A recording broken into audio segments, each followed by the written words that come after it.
Na pesquisa que fizemos para elaborar essa série sobre Leonel Brizola, uma coisa fica muito clara. Brizola tinha muito respeito. Respeito às suas ideias, respeito ao voto, respeito à lei e à legalidade, respeito aos princípios, respeito ao Brasil e aos brasileiros. Como governador do Rio de Janeiro, perguntado sobre o que aconteceria se um candidato de um partido de oposição ganhasse a eleição à Prefeitura do Rio, Brizola respondeu: seja qual for o vitorioso, né, só tem um caminho, o de colaborar, de respeitar, de considerar. Não é aquela pessoa, é a população. Como governador, nenhum deles terá problema algum comigo. Para ele, o eleito era o escolhido pelo povo, pelo voto, pela lei. Isso, Brizola respeitou a vida toda. Só pode nos trazer um tempo bem melhor para se viver.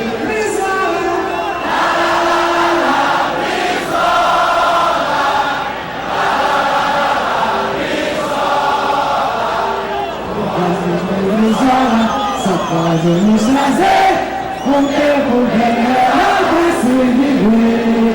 É isso aí, gente!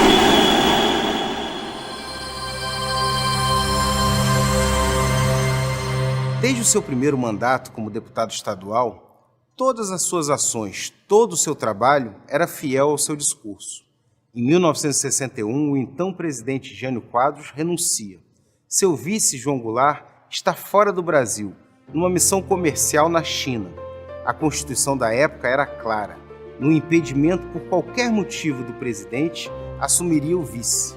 Mas para um grupo de militares, João Goulart não deveria assumir. No Rio Grande do Sul, o governador Leonel Brizola começa uma forte campanha pela legalidade. No porão do Palácio Governamental, ele monta uma rádio que é retransmitida em vários cantos do Brasil, em uma cadeia de rádios que recebeu o nome de Cadeia da Legalidade.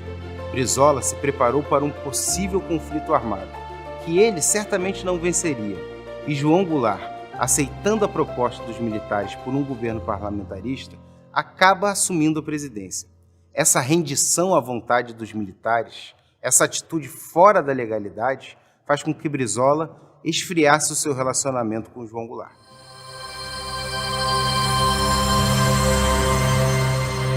Em 1964, um golpe militar tirou do poder o presidente do país, João Goulart. Ele então viaja para o Sul e Brizola tenta organizar uma força para combater os golpistas, inclusive com militares que defendiam a legalidade. João Goulart recebe informações sobre o apoio americano ao golpe e, não querendo o derramamento de sangue, vai para o exílio. Depois de um mês escondido das forças de repressão, Brizola vai para o Uruguai e amarga 15 anos de exílio. Após a anistia, Brizola volta nos braços do povo. Anos depois, quando perguntado sobre se valeu a pena todo o sacrifício, ele responde: Como brasileiro, foi o que fizeram neste país, nestes 25 anos, neste quarto de século. Implantaram uma ditadura em nome da democracia. Derrubaram um governo constitucional em nome da justiça. Enfim, baniram, excluíram a legalidade e a tantos brasileiros, a começar pelo presidente João Goulart, que era o presidente constitucional, e a tantos de nós, sacrificaram a tantos, perseguiram a tantos, restringiram a tantos, caçaram o povo brasileiro por tanto tempo, em nome do desenvolvimento, em nome da salvação nacional, contra a inflação existente, contra a dívida externa, enfim, contra aquele contexto quase que provinciano da vida brasileira. E afundaram o país neste atoleiro, neste poço, nos enterraram desta maneira. 1982, o Brasil votou de forma direta para governadores de estado, mas a presidência ainda era votada por um colégio eleitoral.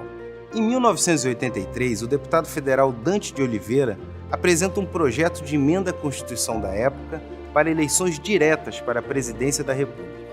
O projeto não foi aprovado, mas iniciou um movimento pela volta à democracia, que culminou no Direta Já, com forte apoio da mídia e com muita movimentação do povo.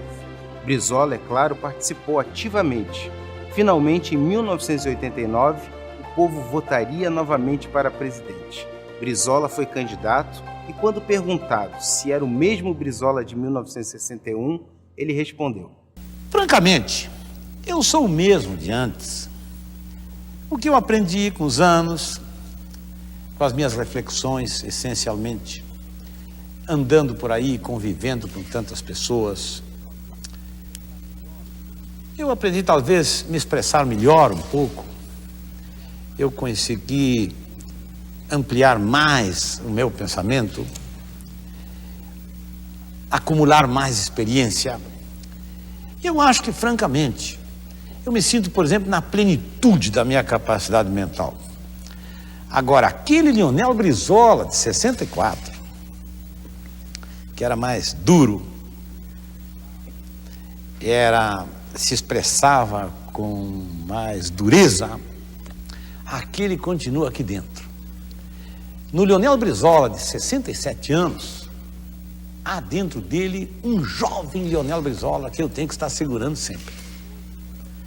Porque eu hoje sou muito mais inconformado com a situação do nosso país.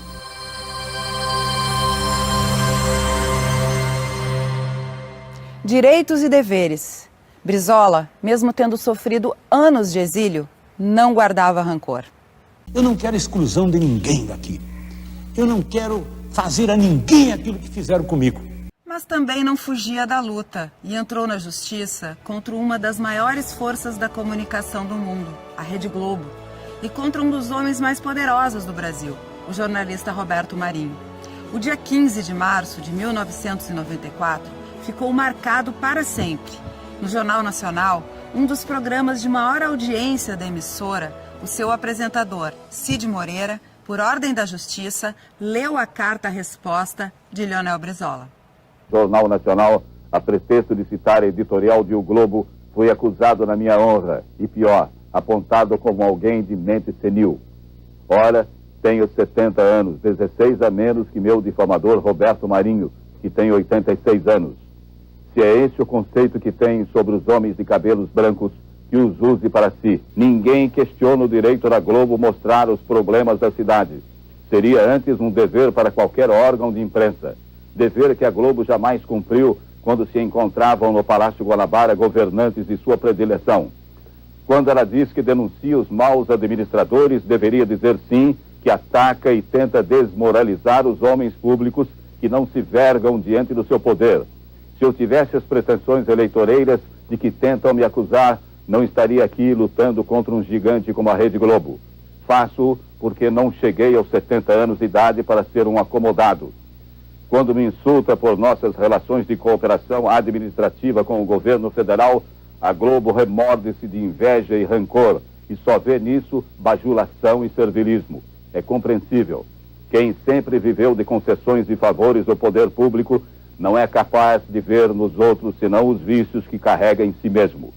Que o povo brasileiro faça seu julgamento e, na sua consciência lúcida e honrada, separe os que são dignos e coerentes daqueles que sempre foram servis, gananciosos e interesseiros. Para Leonel de Moura Brizola, a luta valia sempre, se fosse justa e dentro da lei.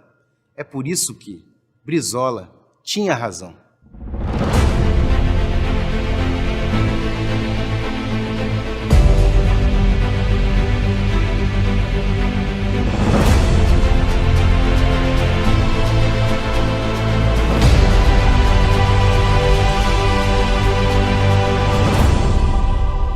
Brizola, assim como Getúlio, seu inspirador, tinha uma visão muito forte sobre o trabalhismo e sobre a soberania nacional. Ele ficava indignado com a exploração do Brasil, dos brasileiros por potências estrangeiras. Brizola queria um Brasil independente, que dignificasse o trabalho. Mas esse é um assunto do próximo episódio.